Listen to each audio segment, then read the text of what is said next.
Je loue le Seigneur pour ce moment encore que je me tiens devant vous.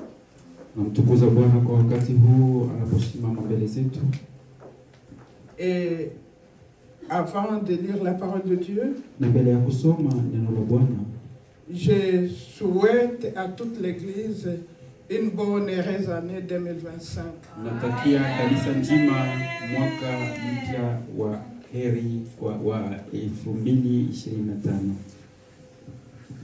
Lisons sans tarder la parole de Dieu. Nous allons lire dans le livre de 2 Rois. 2 Rois, le chapitre 5, on va lire au moins jusqu'au verset 12, le chapitre 5, verset 1 au verset 12. Tutasoma katika kitabu cha Wafalme wa Pili sura yake ya 5 verse ya kwanza mpaka 12. Je lis dans le nom du Seigneur. Amen. Amen. Naaman, chef de l'armée du roi de Syrie, jouissait de la faveur de son maître et d'une grande considération, car c'était par lui que l'Éternel avait délivré les Syriens, mais cet homme fort et vaillant était lépreux. Or, les Syriens étaient sortis par troupes, et ils avaient amené captive une petite fille au pays d'Israël qui était au service de la femme de Naaman. Et elle dit à sa maîtresse, « Oh, si mon Seigneur était auprès du prophète qui est à Samarie, le prophète le guérirait de sa lèpre. » Naaman alla dire à son maître, « La jeune fille du pays d'Israël a parlé de telle et telle manière. » Et le roi de Syrie dit, « Va, rends-toi à Samarie et j'enverrai une lettre au roi d'Israël. » Il partit, prenant avec lui 10 talents d'argent, 6000 cycles d'or et 10 vêtements de rechange. Il porta au roi d'Israël la lettre où il était écrit, « Maintenant, quand cette lettre te sera parvenue, tu sauras que je t'envoie Naaman, mon serviteur, afin que tu le guérisses de sa lèpre. » Après avoir lu la lettre, le roi d'Israël déchira ses vêtements et dit, « Suis-je un Dieu pour faire mourir ou pour faire vivre? S'il s'adresse à moi afin que je guérisse un homme de sa lèpre, sachez donc et comprenez qu'il cherche une occasion de dispute avec moi. » Lorsqu'Élisée, homme de Dieu, apprit que le roi d'Israël avait déchiré ses vêtements, il envoya dire au roi, « Pourquoi as-tu déchiré tes vêtements? Laisse-le venir à moi et il saura qu'il y a un prophète en Israël. » Naaman vint avec ses chevaux et son chat et il s'arrêta à la porte de la maison d'Élisée. Élisée lui fit dire par un messager, « Va et lave-toi 7 fois dans le Jourdain. Ta chair deviendra saine et tu seras pur. » Naaman fut irrité et s'en alla en disant, « Voici, je me disais, il sortira vers moi et se présentera lui-même. Il invoquera le nom de l'Éternel, son Dieu. Il agitera sa main sur ta place et guérira le lépreux. Les fleuves de Damas, d'Abana et de Parpar ne valent-ils pas mieux que toutes ces eaux d'Israël? Ne pourrais-je pas m'y laver et devenir pur? » Et il s'en retourna et partait avec fureur. Amen. Amen. Amen. Amen. Asseyez-vous, s'il vous plaît. Tunaweza kukaa. Ici, nous venons de lire un grand texte concernant l'histoire de Naaman. Tunatoka kusoma somo kubwa kuhusu habari za Naamani. Naaman, c'était un grand homme. Naamani alikuwa ni mtu mkubwa sana. Un homme vaillant. Mtu mwenye nguvu. Et c'était par lui que l'Éternel avait donné la victoire aux Syriens. Na ni kupitia yeye ndipo Bwana alipana ushindi kwa taifa la Syria. Mais quand nous lisons la parole de Dieu, nous trouvons que cet homme était un pécheur devant Dieu. Lakini tunaposoma neno la Mungu tunakutana kwamba huyu mtu alikuwa mwenye dhambi mbele za Mungu. Parce qu'il était lépreux. Kwa sababu alikuwa na ugonjwa wa ukoma. Et si vous nous essayez de voir, la lèpre, c'est quelque chose qui représente nos péchés. Na tukiangalia vizuri hiyo ukoma ilikuwa ni kitu ambayo ilikuwa inafananishwa na dhambi. Dans la parole de Dieu, la lèpre, ça représente le péché, Katika neno la Mungu hiyo ukoma inaonyesha dhambi, la souillure du péché, yaani uchafu wa dhambi. une maladie vraiment des fois incurable. Ni magonjwa ambayo hayana tiba. Et quand l'homme attrape cette maladie, il est désespéré. Na mtu akipata huo ugonjwa anakata kitumaini. Et à ce moment-là, c'est comme qu'il est vraiment rendu en néant. Na huyo mtu anakuwa kama vile bure kabisa. Et cette maladie, des fois, ça n'épargne pas des personnes. Ça peut attraper n'importe qui. Na hiyo magonjwa yanaweza kutana na mtu yeyote ule. Et c'est pour cela que dans ce livre du roi, nous trouvons combien Dieu avait utilisé Naaman pour délivrer les Syriens. Na hapo katika somo letu tutaona jinsi Mungu alimtumia Naaman kwa kuwakomboa watu wa Syria. Et nous voyons combien les Syriens, ils étaient des ennemis des peuples d'Israël. Na tunaona mara ngapi hao Syria walikuwa adui wa wana wa Israeli. Pourtant les Israélites, ils étaient les enfants de Dieu, ou bien ils étaient le peuple de Dieu. Ijapokuwa wana wa Israeli walikuwa ni taifa la Mungu. Mais il a accepté de délivrer ce peuple. Lakini Mungu alikubali kukomboa taifa hilo. Ici, Dieu a voulu montrer aux Israélites qu'il s'occupe de tout le monde. Hapa Mungu alitafuta kuwaonesha wana wa Israeli kama hana ubaguzi kwa mtu yeyote.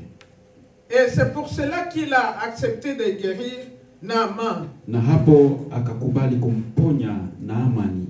Et les Israélites, quand ils ont vu cette œuvre du Seigneur, ils étaient jaloux. Na wana wa Israeli walipoona hiyo kazi ya Mungu wakawa pia wenye wivu. Quand nous lisons dans le livre de Luc, le chapitre 4, verset 27, na katika kitabu cha Luka 4:27, la parole de Dieu nous dit qu'il y avait aussi d'autres gens qui étaient lépreux.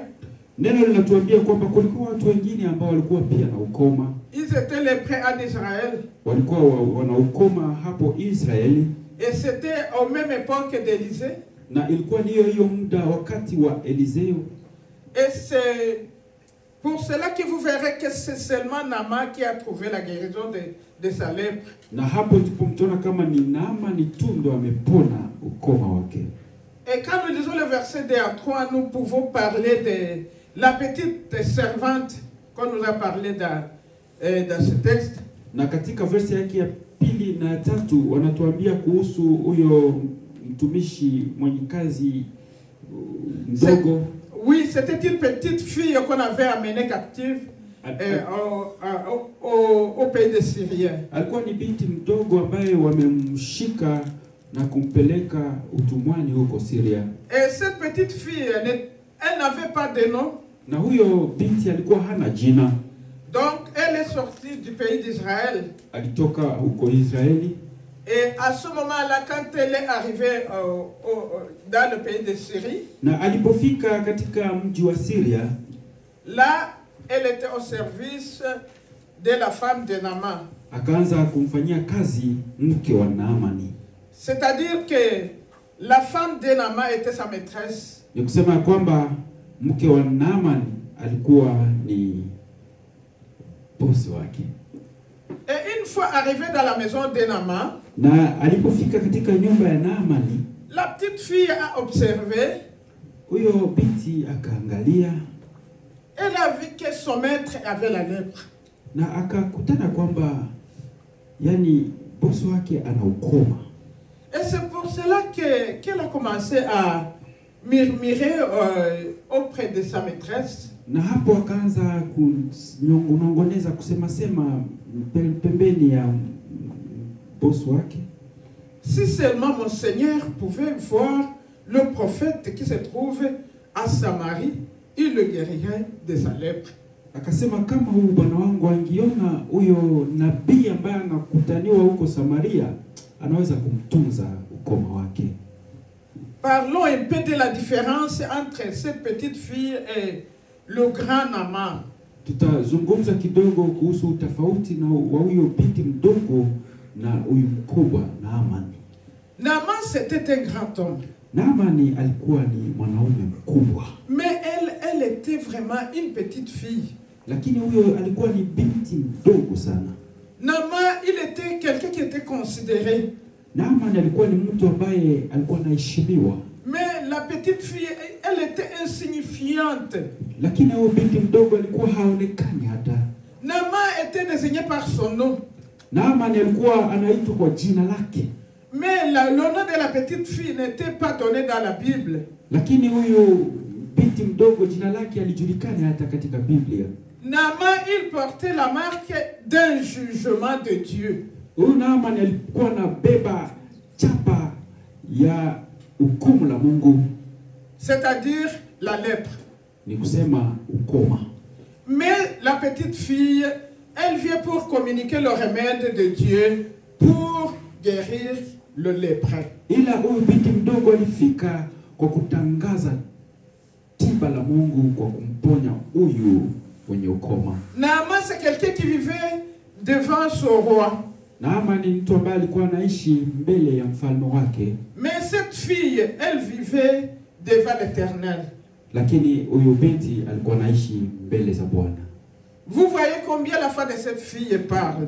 Naona mara ngapi imani ya huyu binti inasema.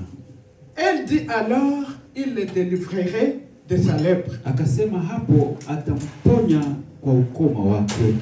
Parce que la fille avait la confiance en Dieu, à la puissance de Dieu. Kwa sababu huyu alikuwa na amini nguvu za Mungu. Quand nous essayons de regarder les rois de la terre, tukitazama mfalme, les rois de la terre, yani wafalme wa ulimwengu, là nous pouvons voir combien les grands de ce monde, ils s'adressent à leurs semblables. Hapo tutaweza kuona jinsi wakubwa wa ulimwengu huu wanapomzungumzia anayemfananisha. C'est-à-dire qu'ils font leurs affaires avec les gens de leur rang. Merci beaucoup. Yani wao wanashikamana tu na watu ambao wanakuwa na ngazi moja. Les gens qui ont les mêmes valeurs qu'eux. Yani watu ambao wana ngazi, yani thamani moja kama wao. Mais Dieu, lui, il se glorifie dans des petites choses. Lakini Mungu yeye anajitukuza kupitia mambo madogo. Il se glorifie dans la faiblesse. Anajitukuza katika udhaifu. Et quand Naaman a eu la permission d'aller voir le prophète Élisée, na wakati Naaman alipata kukubaliwa kwenda kumuona nabii Eliseo, le roi de Syrie, il a résolu d'envoyer un cadeau à l'autre roi. Mfalme wa Syria alitamani kutuma zawadi kwa mfalme mwingine. Vous savez, dans ce monde, les hommes, les grands hommes, ils négocient tout. Unajua kwamba watu wakubwa katika dunia hii wanazungumzia yote. Alors vous voyez combien le roi de Syrie, il voulait même acheter la guérison. Unaona mara ngapi mfalme wa Syria alitamani hata kununua uponyaji. Il voulait acheter la guérison de Naaman. Alitamani kununua uponyaji wa Naaman. En envoyant des moyens humains. Akianza kutuma mali za kimwili. Il veut envoyer les cadeaux au roi d'Israël. Akapendezwa kutuma zawadi kwa mfalme wa Israeli. Pourtant, quand la petite fille parlait avec sa servante, avec sa maîtresse, ijapokuwa huyo binti mdogo alipokuwa akizungumza na bwana wake, elle n'a pas parlé du roi d'Israël. Hakuzungumza kuhusu mfalme wa Israeli. Mais elle a parlé à propos de prophète Élisée. Ila alizungumzia kuhusu nabii Elisée, qui était à Samarie. Ambaye alikuwa huko Samaria. Et quand le roi d'Israël va entendre cette nouvelle, na wakati mfalme wa Israeli atasikia hiyo habari, il s'est indigné vraiment. Akafadhaika. Il s'est indigné de telle sorte qu'il a commencé à déchirer ses habits. Akafadhaika mpaka kufikia kukata mavazi yake. Parce que il était incrédule à ce point-là. kwa sababu alikuwa mwenye kukosa imani mpaka kwa kiango hicho. Et là, c'était pour montrer son impuissance dans ce sens-là de la guérison. Na hiyo pia ilikuwa ni kuonyesha yani upofu wake, wani kushindwa kwake kwa hiyo hali ya uponyaji. Et là, c'est une petite fille qui avait annoncé cette nouvelle. Na hapo ni huyo binti mdogo ambaye alitangaza hiyo habari. Et cette petite fille connaissait beaucoup plus que son roi. Na huyo binti mdogo alikuwa anajua nyingi kuzidi hata mfalme wake. Et quand Élisée va entendre que le roi a commencé à déchirer ses vêtements à cause de Naaman, na wakati Eliseo alisikia kwamba mfalme anaanza kukata mavazi yake kwa sababu ya Naamani, alors à ce moment-là, Élisée lui-même va intervenir. Na hapo Eliseo mwenyewe ataenda mahali hapo. Et ici, nous allons voir que les Syriens, ils connaissaient un peu de ces choses, plus que le roi d'Israël. Na hapo tutaenda kuona kama watu wa Syria walikuwa wanajua kidogo kuhusu hayo mambo kuzidi mfalme wa Israeli. Et alors Naaman va se rendre chez le prophète. Na Naaman ataenda kwa prophet, kwa huyo nabii. Pour dire vrai, il s'est dirigé sur une bonne adresse. Na hapo alienda kwa nafasi nzuri. Mais c'était avec une mauvaise manière. Lakini kwa hali mbaya. Vous savez que ce grand homme de Syrie, il est accompagné de gens. Unajua kwamba huyo mtu mkubwa wa Syria alienda pia ameshindikizwa na watu. Et là, il pensait que Élisée va se déplacer avec beaucoup de gens pour aller les recevoir. Na pia akafikiria kwamba Eliseo ataenda na watu wengi kwenda kuwapokea. Mais à une grande surprise, lakini kwa mshangao mkubwa, Élisée il n'était pas dérangé de la situation. Eliseo yeye hakujali hiyo hali. Il ne s'est pas mis compte de la position de ce chef syrien. Hakuwajali hata wale wafalme wa Syria. Il a seulement envoyé des gens pour aller parler avec Naaman. Aliwatuma tu watu wa kwenda zungumza na Naaman. Et cela a blessé Naaman. Na hiyo imemvunja moyo Naaman. Il a dit, c'est comme ça qu'on devrait me recevoir, moi, un grand homme. Akasema ni hivi ndio alitaka kunipokea mimi, mtu mkubwa. Élisée ne se déplace même pas pour venir me recevoir. Huyo Eliseo anashindwa hata kuja kunipokea. Alors Naaman, il était furieux. Na huyo Naaman alikuwa amekasirika. Mais il y avait une chose que Naaman devrait faire. Lakini kulikuwa kitu kimoja ambacho alipaswa kufanya. Il devrait d'abord obéir à la parole de Dieu. Alipaswa kwanza kuheshimu neno la Mungu. Il devrait obéir à la parole que le prophète a envoyée. Alipaswa kuheshimu neno ambayo nabii ametuma kwake. Au verset 10, la parole de Dieu dit, lave-toi. Na kwa verse ya 10 neno la Mungu linatuambia jioshe. Lave-toi. Jioshe. Cette parole s'adresse à moi, s'adresse à toi aussi. Hiyo neno inakuja kwangu, inakuja kwako pia. Nous avons besoin de nous laver. Tunahitaji kujiosha. Nous avons besoin d'être purifiés par la parole de Dieu. Tunahitaji kusafishwa na neno la Mungu. Nous avons besoin vraiment de vivre la sainteté. Tunahitaji kuishi utakatifu. Parce que si nous ne vivons pas la sainteté, nous ne pouvons pas voir Dieu. Kwa sababu kama hatuishi utakatifu, hatuwezi kumwona Mungu. Et ici, quand on lui dit d'aller se laver, na hapa walipomwambia kwenda kujiosha, oh, l'orgueil est tombé bas. Na hiyo kiburi kaanguka chini. Il a été vraiment brisé. Alipondekana, alivunjika. Il s'attendait à une grande cérémonie. Alikuwa anasubiria yani sherehe kubwa. Il s'attendait à ce qu'on va l'accompagner avec gloire. Alisubiria kwamba watamsindikiza kwa heshima. Et peut-être il pensait que le prophète va seulement prononcer quelques mots et la lèpre va disparaître. Kwa wakati mwingine alifikiria kwamba nabii atasema maneno tu na ugonjwa utapotea. lave-toi. lakini wakamwambia jioshe. Le prophète ici a fait appel à la foi. Hapa nabii alitumia imani. Nous savons que nous devons saisir le salut par la foi. Najua kwamba tunapaswa kuchukua wokovu kupitia imani. C'est par la foi que nous pouvons saisir le salut. Ni kupitia imani ndipo utapata imani. Le Jourdain, c'est l'image de la mort de Christ. Yordani ni picha ya kifo cha Kristo. Mais l'homme charnel n'aime pas cette pratique. Lakini mtu wa kimwili hapendelei hiyo hali. Naaman, il s'est mis en colère. Naamani akakasirika. Il montre combien il ne peut pas faire ce que le prophète est en train de dire. Akaonesha mara ngapi hawezi fanya mambo ambayo nabii unasema. Il a commencé à critiquer le Jourdain qu'on lui a dit que c'est là qu'il va se plonger. Akaanza zungumza vibaya kuhusu Yordani wakati walimwambia ni humo ataenda kujilaza. Il a commencé à dire est-ce que là où nous habitons il n'y a pas de eau? Akajiuliza huko mahali tunaishi hakuna maji mengine. Quand Dieu veut agir dans nos vies, il agit contrairement de ce que nous imaginons. Wakati Mungu anataka kutenda katika maisha yetu, anatenda tofauti na yale tunayofikiria.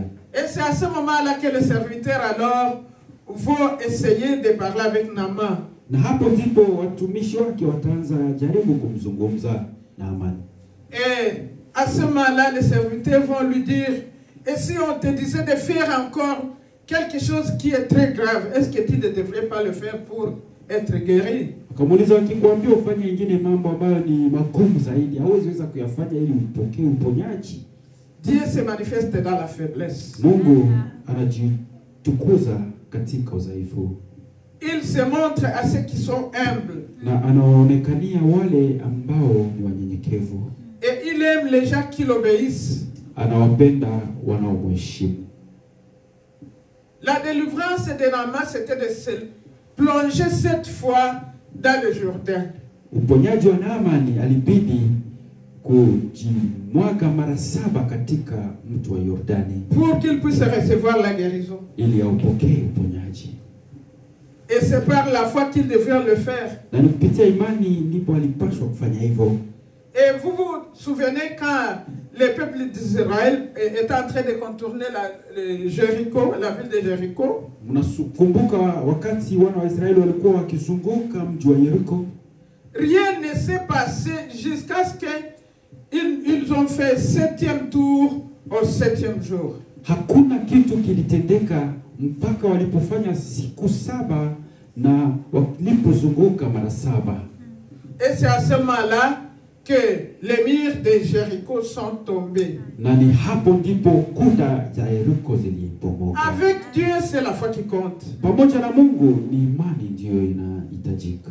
Mais la chair souvent nous décourage. Lakini mwili inatufunja moyo. Naaman s'est plongé dans le Jourdain. Naamani alijimwaga katika Yordani. Il a enlevé son orgueil. Akatoa kiburi chake. Sa vaillance. Akatoa usuja wake. Sa position de chef. Akatoa nafasi yake ya ukubwa. Tout était brisé. Yote yalivunjika. Et c'est par la mort de Jésus-Christ que nous sommes sauvés aussi. Na ni kupitia kifo cha Yesu Kristo ndipo sisi pia tumeokolewa. La parole de Dieu déclare que Naaman, car il s'est plongé 7 fois dans le Jourdain. Neno la Mungu linasema kwamba wakati Naamani alijimwaga mara 7 katika mto wa Yordani, son corps est devenu comme celui d'un jeune garçon. Mwili wake ukageuka kama huyo wa kijana mwanaume. Quand Dieu intervient, tout change. Wakati Mungu anatenda mambo yote yanabadilika. Ici, il a reçu la guérison. Hapa alipokea uponyaji. Et il a reçu aussi le rajeunissement de son corps. Akapokea pia mwili wake kugeuka kama kijana. Et si nous obéissons à la parole de Dieu, na kama pia tunatii neno la Mungu, il peut nous rendre purs. Anaweza kutuweka safi. Il peut encore nous rajeunir spirituellement. Anaweza tena kutufanya vijana kiroho. Vous savez qu'avant Naaman, il voulait que Élisée puisse se tenir devant lui. Unajua kwamba mbele ya Naamani alipenda kwamba Eliseo aonekane mbele zake. Mais c'est lui alors qui va encore revenir devant le prophète Élisée. Na kisha ni yeye pia atarudi mbele ya nabii Eliseo. Il voulait donner avant de recevoir la guérison. Alipenda kwanza atoe mbele ya kupokea uponyaji. Il veut donner, mais maintenant quand il a reçu la guérison, alipenda kutoa lakini kisha kupokea uponyaji, il a compté donner, c'était question de reconnaissance. Na kwake kutoa ikakuwa kitu ya shukrani. Après la guérison, il voulait donner pour être reconnaissant. Na kisha uponyaji alipenda atoe kwa kuonesha shukrani yake. Mais Élisée, le serviteur de Dieu, lakini Eliseo mtumishi wa Mungu, il ne voulait rien recevoir. Hakupenda kupokea chochote. Il n'a pas accepté le cadeau. Hakukubali hata hiyo zawadi.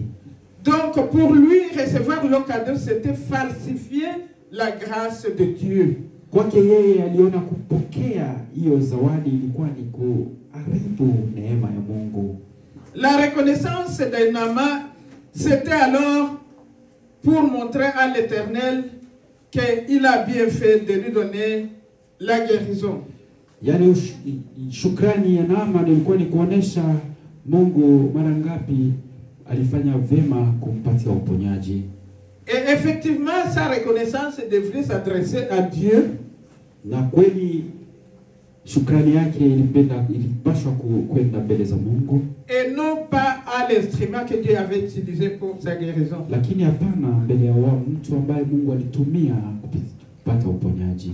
Beaucoup d'hommes de Dieu aujourd'hui et de femmes, watumishi wa Mungu wengi leo, ils vantent ou bien ils se vantent après l'exaucement de leurs prières. Wanaanza kujisifu kisha kujibiwa kwa maombi yao. N'eût été la prière que j'avais prononcée, ingawa maombi ambayo niliomba, ingekuwa maombi ambayo niliomba, il ne pouvait pas trouver la guérison. hangipata uponyaji. N'eût été la prière que j'ai dit devant Dieu, haingekuwa maombi ambayo nimeomba mbele za Mungu, il ne pouvait pas recevoir son travail. hangipata kazi yake. Et les gens, des fois, ils prient pour recevoir de l'argent. Na watu leo wanaomba ili wapokee mali, pesa. Ils prient aux autres pour recevoir beaucoup de choses. Wanaombea watu wengine ili wapate vitu vingi. Il y a même des prédicateurs. Kuna pia watangazaji wa neno. Avant d'aller prêcher dans telle ou telle église, mbele ya kwenda kuhubiri katika kanisa hili ama lile, il se faut d'abord, il s'arrange avec les gens qui l'appellent. Wanafanya kwanza kusikilizana na watu waliomwita. Et si vous voulez que je vienne, je veux que vous allez me donner tel ou tel montant d'argent. Mkipenda nikuje huko, nahitaji muandae pesa fulani. Et c'est pour cela que beaucoup d'hommes de Dieu ne travaillent plus comme ce que Dieu veut. Ndio maana walio wengi watumishi wa Mungu hawafanyi tena kazi jinsi Mungu anatamani. Et là, nous pouvons parler aussi des serviteurs d'Élisée Géasi. Na hapo pia tunaweza kuongea kuhusu utumishi wa Eliseo Gehazi. Lorsque Dieu travaille, wakati Mungu anafanya kazi, Satan ne reste pas bras croisés. Shetani habaki mikono kufungwa. Et ici, Géhazi représente un homme qui était dans la chair. Na hapa Gehazi anafananishwa na mtu ambaye alikuwa katika hali ya kimwili. Il a montré combien il était cupide. Alionyesha mara ngapi ni mtu anapenda vitu vya dunia. Et c'est pour cela que il a poursuivi Naaman et son groupe quand ils voulaient partir. Na ndio maana wakati Naaman na watu wake walitaka kurudi, yeye akawafuata. Parce que son maître Élisée avait refusé tout ce que Naaman voulait lui donner. Kwa sababu bwana wake Eliseo alikataa yote ambayo Naamani alitaka kumpatia. Il est parti pour chercher des choses de ce monde. Yeye alienda ili atafute hiyo mali ya dunia. Et grave encore, Na ya zaidi, il va utiliser le nom de l'Éternel. ataenda kutumia jina la Bwana. Il va commencer à dire l'Éternel est vivant. Ataanza sema Bwana yu hai. Et là, pour essayer de s'approprier des richesses de ce monde. Ili tu apate tu utajiri wa ulimwengu huu. Il commence à utiliser le nom de Dieu. Anaanza kutumia jina la Mungu. Il parle de Dieu sans Dieu. Anaanza kuzungumzia Mungu bila kuwa na Mungu. Et quand il est parti demander toutes ces choses, Na wakati alienda kuomba hayo mambo yote, Naaman lui a donné au-delà de ce qu'il avait demandé. Naamani amempa zaidi ya yale ambayo alikuwa anaomba. Et comme le serviteur de Dieu, Élisée, Na il voyait tout. na kuona mtumishi wa Mungu Eliseo alikuwa anaona hayo mambo yote. Parce que Dieu lui avait donné le don de voir tout ce qui s'est passé. Kwa sababu Mungu alimpatia macho, yani karama ya kuona yote ambayo inaendeleka. Oh mon frère, ma soeur, O kaka yangu na dada yangu, quelle grâce si Dieu peut nous ouvrir les yeux. neema gani kama Bwana angefungua macho yetu ya roho Pour que nous puissions voir des choses qui se passent dans ce monde. ili tupate kuona mambo yanayoendeka katika ulimwengu huu. Et nous donner la sagesse de transmettre sa parole à ces gens qui sont en train de se perdre. Na tupatie hekima ya kutoa neno kwa watu ambao wako katika upotovu. Élisée a vu Géasi en train de prendre ces choses.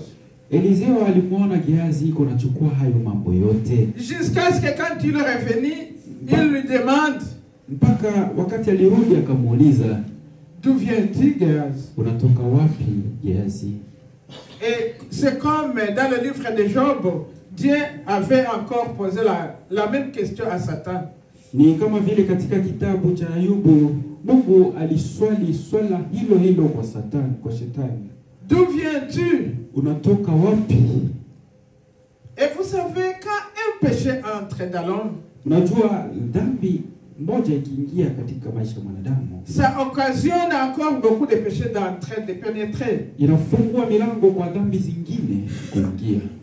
Là, il est parti amasser les choses que Naaman avait. Hapo alienda kuchukua vitu ambavyo Naamani alikuwa navyo. Et en plus de ça, il va commencer à mentir. Na zaidi ya hapo akaanza kusema uongo.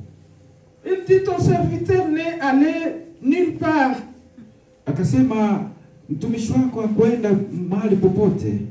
Et là, il a oublié que toute chose est nue devant Dieu. Na akasahau kwamba mambo yote yako uchi mbele za Mungu. Il a oublié que tout est découverte aux yeux de celui et aux yeux de Dieu. Akasahau kwamba yote yanawekwa wazi machoni pa Mungu. Il a commencé à dire le mensonge. Akaanza kusema uongo.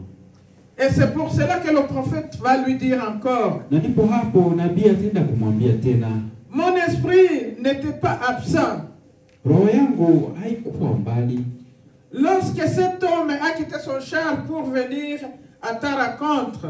wakati huyo mtu alitoka mahali pake ili akuje kukutana na wewe. Est-ce que c'est le temps de prendre de l'argent, Asa inakuwa wakati wa kupokea pesa, des vêtements, mavazi, des oliviers, mafuta na des vignes, vinywaji des brebis, na makondoo, de bœufs, akawapewa pia ng'ombe, des serviteurs et des servantes, watumishi na wajakazi. Watumishi na wajakazi. Ici, Géasi, il a menti. Hapa Gehazi amesema uongo. Mais le serviteur de Dieu, Élisée, il a tout vu. Lakini mtumishi wa Mungu Eliseo aliona yote. Et c'est pour cela qu'au verset 27, la parole de Dieu nous dit que la lèpre de Naaman s'attachera à toi et à ta prospérité pour toujours. Na ndio po hapo neno la Mungu linasema hiyo ukoma wa Naaman itafuatana na wewe na kwa uzao wako kwa milele. Et c'est pour cela qu'il est sorti de la présence d'Élisée avec une lèpre qui était comme la neige. Na hapo akatoka pembeni ya Eliseo tayari amekuwa na ukoma wa ajabu. C'est-à-dire qu'il a hérité la lèpre de Naaman et les richesses de Naaman. Ni kusema hapo akachukua magonjwa ya Naaman pia na utajiri wake. C'est comme Anani et Saphira. Ils ont agi de la même manière. Ni kama vile Anania na Safira nao pia walitenda hivyo. Et c'est pour cela qu'ils sont morts. Na ndivyo ndio maana wamefariki. Et Géasi, c'est l'image du péché d'Israël infidèle. Na Gehazi pia ni alama ya dhambi ya Israeli ambayo sio mwaminifu. Et c'est pour cela que je vous invite, peuple de Dieu, Na ndio maana nawaalika watu wa Mungu, évitons le péché. tuache dhambi. Fuyons très très loin du péché. Tukimbie mbali na dhambi. Vivons la parole de Dieu. Tuishi neno la Mungu. Pratiquons la parole de Dieu. Tutembelee neno la Mungu. Vivons la sanctification. Tuishi utakaso. Si nous péchons, Kama tunafanya dhambi, revenons vite pour demander pardon à notre Dieu. turejee haraka ili tumwambie atusamehe Mungu wetu. Et vivons la sainteté. Na tuishi pia. Que Dieu vous bénisse. Mungu atubariki. Amen.